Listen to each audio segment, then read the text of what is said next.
Madame, Messieurs, bonsoir et merci d'être sur notre télévision pour vous informer ce soir. Au sommaire, les sages-femmes sont à l'honneur ce mardi 5 mai au niveau international. Occasion pour nous de parler dans ce journal de ce métier dont la formation peut prendre 3 ans ici à Lubumbashi et qui connaît très peu de prestataires hommes. 15 000 déplacés à Manono, 20 000 à Nyuzu, Bantou et Pygmées fuient vers des grands centres à cause des exactions et conflits des Pygmées et des Maïmaï. Nous parlerons aussi sport. Tout-Puissant Mazembe et Al-Hilal du Soudan dans le même groupe A. C'est le résultat du tirage au sort des quarts de finale de la Ligue des Champions et les 8e bis de la Coupe de la CAF. Encore une fois, bonsoir. Pendant 3 années, les hommes et les femmes peuvent apprendre le métier de sage-femme. La filière existe à l'ISTEM Lubumbashi depuis 2 ans maintenant et ce sont des études pratiques qui visent la bonne prise en charge des femmes accouchées et des nouveau-nés. Il faut aussi dire que très peu d'hommes embrassent cette filière. Pourtant, ceux qui pratiquent déjà sont bien acceptés par les femmes. Et on va signaler ici en passant que la journée du 5 mai comme aujourd'hui est dédiée à la sage-femme à l'échelle planétaire. Reportage Linda Lukalubankutu et Richard Chimba. Le métier de sage-femme consiste à suivre les femmes avant, pendant et après la période de grossesse. La profession a évolué au cours des siècles et a changé d'appellation. Nous sommes à la 2e année. Cette filière a existé en RDC, à Lubumbashi, partout, sous une autre dénomination. On l'appelait d'abord accoucheuse. Pendant longtemps, il n'y a eu que des femmes qui le pratiquaient. Mais actuellement, même les hommes assistent les femmes à l'accouchement. On ne les appelle pas sages-hommes, mais plutôt sages-femmes ou maïoticiens. On va ouvrir la porte aux hommes pour qu'ils puissent aussi faire la même profession. C'est une profession, puisque vous ne trouverez pas, on vous dit, la dame qui a terminé la médecine, on l'appelle médecine, non, on l'appelle médecin. À l'ISTEM Lubumbashi, la filière existe et les hommes s'y inscrivent timidement. Le but de ces études est d'assurer une bonne prise en charge de la mère et du nouveau-né. Des études plus pratiques que théoriques. C'est pour prévenir qu'il n'y ait pas, que la délivrance ne puisse pas traîner. Les hommes sages-femmes seraient bien acceptés par les femmes lors de l'accouchement pour leur tendresse, leur respect et l'attention qu'ils portent. Cela fait 6 semaines que les habitants de Bel Air Chipandela sont plongés dans le noir. Suite à cette situation, des câbles électriques commencent également à être emportés. Le transformateur, quant à lui, avait été récupéré pour sa réparation, mais les habitants de cette partie de Kampemba, inquiets, ne savent pas quand leur transfo sera de retour. Léon Magloire, Mongam Toilé, Richard Chimba, nous en disent plus. Les habitants de Bel Air Chipandela viennent d'entamer la 6e semaine dans le noir. Nous sommes à hauteur de l'avenue Savonnier, légèrement après Tilupier. Ici, c'est plus de 10 000 ménages qui sont privés de l'énergie électrique. Dans cette caisse vide, se trouvait un transformateur électrique emporté il y a plus de 2 semaines par les agents de la SNEL pour aller y mettre juste un peu d'huile après une petite panne. Les abonnés de la SNEL de cette partie de Kampemba commencent à être à bout de leur patience. Vraiment, je ne sais pas ce qu'ils pensent. La première fois, ça faisait, je crois, 6 mois. On n'avait pas les courants. C'est un transformateur qu'on a amené récemment, il n'y a même pas longtemps. Voilà, il vient quand on est tombé en panne. Nous espérons bien soit qu'on nous amène notre transformateur, soit qu'on amène celui qu'on est en train de réparer. Et durant cette période sombre, certains poteaux commencent déjà à perdre leur fil, sectionnés par des personnes mal intentionnées. Il y a un peu de l'autre côté, on a volé les câbles en cuivre. Quand on vole les câbles, c'est-à-dire qu'il y a l'insécurité. On n'a pas de courant, on a volé les câbles. Mais la SNEL est aussi butée au problème des câbles souterrains sur l'avenue Savonnier, où des kiosques et autres maisons d'habitation sont érigées. D'où il faudra que tous ces gens libèrent la servitude afin que la SNEL puisse à nouveau connecter tous ses abonnés au réseau. La ville de Lubumbashi enregistre de plus en plus des cas de justice populaire et le dernier cas est du quartier Badolité où un voleur a été brûlé vif dans la matinée de ce mardi 5 mai 2015, chose qui inquiète les autorités politico-administratives et judiciaires. Linda Lukalubankutu, Ben Kaimbe et Félicien Kassongo. La population du quartier Badelit a brûlé vif un jeune homme âgé d'une vingtaine d'années. L'infortuné aurait été appréhendé à 1h du matin du mardi 5 mai dans une parcelle pendant qu'il s'apprêtait à voler. En moins d'un mois, la ville de Lubumbashi a enregistré 3 cas de justice populaire. Selon Maître Louison Moulumba, quel que soit le mobile, la population n'a pas le droit de se rendre justice. Cette façon de faire, c'est une façon qui est prohibée, d'autant plus qu'il y a un principe de droit qui dit nul ne peut se rendre justice soi-même. Et l'article 6 du Code de procédure pénale est en train d'aller aussi toujours dans le même sens. Là où cette loi donne le pouvoir même à un particulier de mettre la main sur l'auteur de l'infraction en cas d'infraction flagrante et de l'acheminer devant l'autorité la plus proche. Maintes fois, l'autorité urbaine a invité la population à la vigilance tout azimut. Malheureusement, l'autoprise en charge relative à la sécurité connaît souvent des débordements. Nous avons demandé à notre population de pouvoir appuyer la police dans les actions que la police est en train de mener dans la ville. Certes, la police ne peut pas être partout, mais nous sommes partout. Suite à la recrudescence des cas de justice populaire, l'autorité urbaine invite la population à collaborer avec la police et les autorités locales pour le maintien de la sécurité dans les quartiers. Les services techniques de la mairie étaient conviés à une réunion que présidait le maire Jean-Oscar Sanguza Mutunda. L'autorité urbaine a invité les chefs des services à accomplir leurs tâches au quotidien. Maurice Mazel.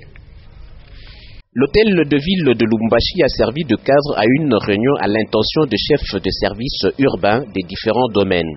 Le maire de la ville a déploré le manque de suivi de beaucoup des décisions prises pour le bon fonctionnement de certains secteurs de la ville. Je constate que la plupart ne font pas ce qu'ils doivent faire. Et vous savez, nous sommes régis par les textes, que ce soit à l'administration, que ce soit les lois en ce qui concerne la justice. Je crois que nous devons appliquer quelque part les textes qui régissent l'administration. Celui qui n'est pas à sa place, il n'est pas à sa place. Et je crois que là, ça va nous permettre de mieux de faire exécuter nos dispositions que nous prenons à travers la ville. Par ailleurs, Jean-Oscar Sanguza Mutunda a constaté avec amertume la construction anarchique de quelques immeubles à Lubumbashi. Au cours de la réunion, le maire de Lubumbashi a indiqué qu'il est anormal que l'on implante une activité en ville sans que l'autorité locale ne soit informée. Et un peu plus loin, depuis quelques semaines, les Bantous et certains pygmées se déplacent en nombre vers les grands centres, fouillant les exactions causées par les conflits des pygmées et des maïmaï. À Manono, les déplacés se chiffrent à près de 15 000 personnes et à Nyunzu, on avoisine 20 000 ménages en provenance de localités internes des territoires de Nyunzu et Manono. Alors débordée, l'administration sollicite l'aide du gouvernement et des humanitaires. Léon Magloire, Mongamtoani. Jusque lundi 4 mai, Nyunzu Centre a continué à enregistrer des déplacements massifs des populations. Et la plupart d'entre eux viennent des groupements de Ngoï, Mukimba, Mouya et Benz vers Kalemi. Et actuellement, ces déplacés bantous, pour la plupart fouillant les exactions des pygmées, se chiffrent à environ 20 000 individus. Selon les sources de l'administration territoriale de Nyunzu, une dizaine de morts sont déjà enregistrés jusque-là. Et parmi les déplacés, plusieurs enfants et les femmes enceintes souffrent de la malnutrition et de la malaria. À Manono Centre, la situation humanitaire de ces déplacés, venant principalement des localités de Mukebo, Senganchimbu, Luaba et Chamwana, est aussi précaire. Ces ménages se comptent à plus de 15 000 individus qui sont dépourvus de tout. L'administration territoriale de Manono est également débordée et attend l'aide de l'autorité provinciale. Mais certains humanitaires s'organisent à leur tour pour faire parvenir quelque chose à ces pygmées et bantous en détresse. Toujours à l'intérieur de la province du Katanga, sur le marché de Kimé, c'est dans le territoire de Kabongo, se trouve l'huile de palme d'une très bonne qualité.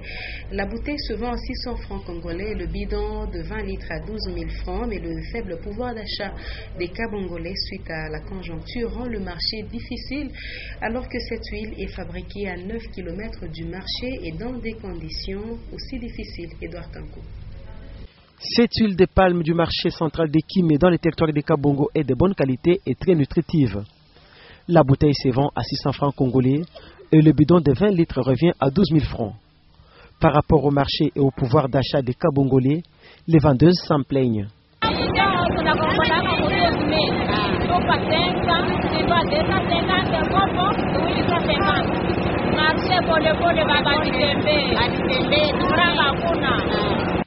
Nous avons effectué 9 km à moto pour découvrir les lieux de fabrication de cette huile.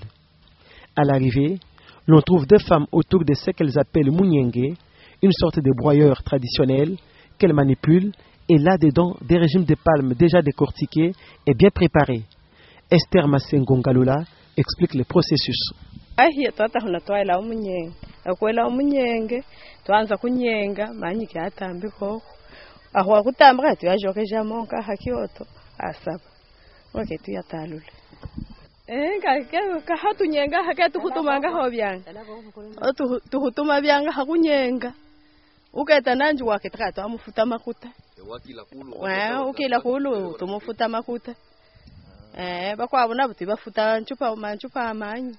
Juste à côté, beaucoup de palmiers sont visibles et d'autres longent la rivière Kalalo. Ce qui veut dire que ces femmes n'ont pas à aller chercher loin la matière première. En prévision des prochaines élections provinciales, l'Union des nationalistes fédéralistes, UNADEF, se mobilise déjà. Les candidats du territoire de Moba ont déposé leur candidature au BRTC de Moba. Et du nombre des candidats, UNADEF Moba se trouve Christian Moino Simba, comme nous dit Augustin Célestin Muganza. C'est à l'unisson que l'UNADEF Moba compte affronter les échéances électorales prochaines. Les militants du parti politique cher à l'honorable Charles Moino Simba ont tenu à accompagner les 6 candidats retenus pour les élections provinciales d'octobre 2015. Une fois au bureau de réception et de traitement des candidatures de la CNI Moba, les dossiers des candidats UNADEF ont été déposés par le candidat tête d'affiche, l'honorable Christian Moino Simba Kabulo, sous les ovations des militants du parti. Les candidats de l'UNADEF sont totalement déterminés à représenter valablement le territoire de Moba au niveau de l'Assemblée provinciale, qui sera l'Assemblée provinciale du Tanganyika. Vous avez vu l'engouement même des militants qui nous ont accompagnés aujourd'hui. La valeur des candidats qui ont été alignés sur la liste de l'UNADEF, beaucoup ont déjà fait leurs preuves. Nous attendons maintenant qu'au niveau de la base, que les militants fassent aussi leur part, mais nous allons battre campagne de manière à ce que nous puissions connaître notre liste et que nos candidats aient le maximum de voix possible. L'UNADEF Moba est déterminé à réaliser un résultat qui lui permettra de peser dans les prochaines institutions provinciales du Tanganyika. Voilà pourquoi les 6 candidats accompagnés des militants de l'UNADEF ont clôturé la cérémonie par une marche collective dans différentes artères de la cité de Moba. Les nouvelles hors des frontières congolaises nous amènent d'abord au Burundi où la Cour constitutionnelle a validé la candidature du président sortant Pierre Nkurunziza ce mardi. Nous irons également en Centrafrique et aussi en Arabie Saoudite. Suivez. Au Burundi, la population ne cesse de manifester contre le 3e mandat de Pierre Nkurunziza et le bilan de ce mardi 5 mai fait état d'un mort et plusieurs personnes blessées dans le camp des manifestants à Bujumbura.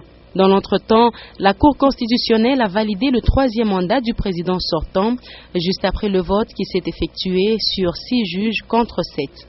La sécurité, cohésion sociale et la lutte contre l'impunité, c'est sous ce thème que plus de 600 personnes participent au forum débuté lundi 4 mai 2015 à Bangui, en Centrafrique. Ce forum vise le retour de la paix après la chute de François Bozizé depuis 2013.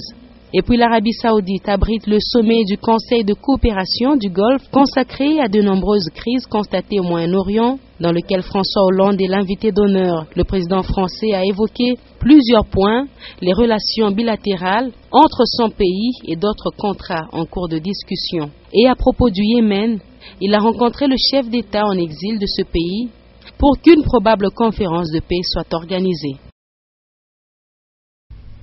On va terminer donc par le sport. La Confédération africaine de football association a procédé au tirage au sort des quarts de finale de la Ligue des champions et les 8e bis de la Coupe de la CAF. Le tout-puissant Mazembe Anglebert sera dans le même groupe que Al Hilal du Soudan et 2 autres équipes du Maghreb. On en parle avec Guillaume Kazadi et Elvis Chagan. Les 2 équipes de la République démocratique du Congo concernées par les 8e de finale bis de la Coupe de la CAF héritent des équipes connues de Congolais. L'AS Club de Kinshasa jouera l'ancien club de chez Ivan Traoré. L'AS Vita rencontrera donc une équipe du Podé et il s'agit du Stade malien. Dans son apprentissage du haut niveau africain, Sa Majesté Sangaba Lende hérite de Zamalek d'Égypte. Les autres combinaisons de 8e de finale bis se présentent comme suit. Al-Ali d'Égypte sera face à Club africain. Espérance sportive de Tunis jouera à Sofok du Ghana. AC Léopard de Dolisie sera face à Wari Wolves. Club sportif sfaxien jouera à Sek Mimosa d'Abidjan. Orlando Pirates d'Afrique du Sud sera face à AC Kaloum de Guinée. Étoile sportive Sahel jouera Raja de Casablanca.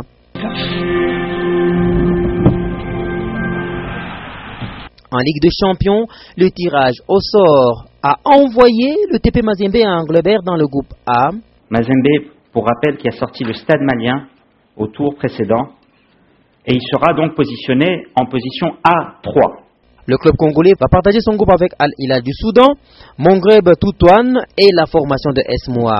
Le groupe sera constitué d'ententes sétifs, tête de série lors du tirage, USM Alger, El Merreikh du Soudan et la formation de Oulma. Le coup d'envoi de ce quart de finale aller sera donné le week-end du 23, 24 et 25 juin prochain. Et c'est par là que se referme cette session d'information. Le rappel des titres avant de nous quitter. Les sages-femmes sont à l'honneur ce mardi 5 mai au niveau international et c'était l'occasion pour nous de parler de ce métier dont la formation peut prendre 3 ans ici à Lubumbashi et qui connaît très peu de prestataires hommes.